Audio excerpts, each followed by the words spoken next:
ਦੇ ਕਰੀਬ। ਕੀ ਕਰੀਏ, ਕਿਹਦੇ ਕੋਲ ਲਈਏ? ਤੁਸੀਂ ਦਿਓ ਖਾਣਾ।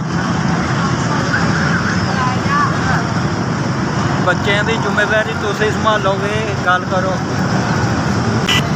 ਮਾਈ ਲਈਦਾ ਆਪਣੇ ਗੁਜ਼ਾਰੇ ਲਈ, ਜਿਹਦਾ ਗੁਜ਼ਾਰਾ ਹੋਇਆ ਬੱਤੀ ਦੇ ਬਿੱਲ ਚਲੇ, ਉਧਾਰ ਚੁੱਕ ਕੇ ਕੁਛ ਨਗਦ ਕਰ ਲਈਦਾ ਆਪਣਾ। ਕਿੱਥੋਂ ਡਾਕਾ ਮਾਰ ਕੇ ਲਿਆਵਾਂਗੇ ਜ਼ਿਆਦਾ ਪੈਸੇ? ਪੈਸੇ ਨਾਲ ਹੀ ਕਾਰੋਬਾਰ ਹੁੰਦੇ, ਪੈਸੇ ਤੋਂ ਬਿਨਾਂ ਕੁਛ ਨਹੀਂ। ਇਹ ਰੇੜੀ ਦਾ ਫੱਟਾ ਟੁੱਟਿਆ ਸੀ, 3000 ਉਧਾਰਾ ਚੁੱਕ ਕੇ ਪਾਇਆ, ਹੁਣ ਉਧਾਰਾਂ ਦਾ ਪਿੱਛੇ ਚੜਿਆ। ਬਸ ਕਾਰ ਜਾਮ ਤੇ ਮਜ਼ਾਕ ਨਹੀਂ ਉਡਾਈਦਾ ਗਰੀਬ ਦਾ। ਘਰ ਦੇ ਹਾਲਾਤ, ਛੱਤ ਡਿੱਗਣ ਵਾਲੀ ਹੈ। ਅੱਗੋਂ ਇਹਨੇ ਵਸਿਆ ਨਹੀਂ ਛੱਤ ਨੂੰ, ਸਰੀਆ ਸਿਮਟ ਲੈ ਕੇ ਪਾ ਸਕੀ ਬਾਲੇ ਛੱਤ ਘੁੰਨ ਲੱਗਾ, ਕੀੜਾ ਲੱਗਾ ਛੱਤ ਸਾਰੀ। ਕਿਆ ਸਕਦਾ?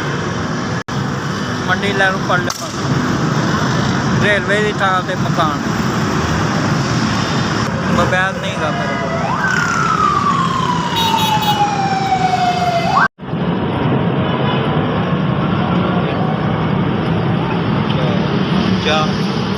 ਚਾਰ ਯਾਰ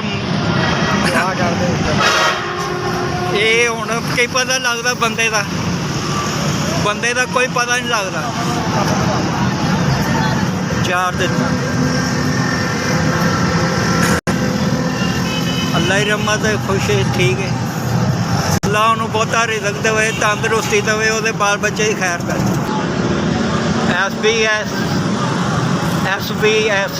ਮੈਨੂੰ ਇਹ 4000 ਭੇਜਿਆ, ਇਹ ਬੜੀ ਮਿਹਰਬਾਨੀ ਤੁਹਾਡੀ।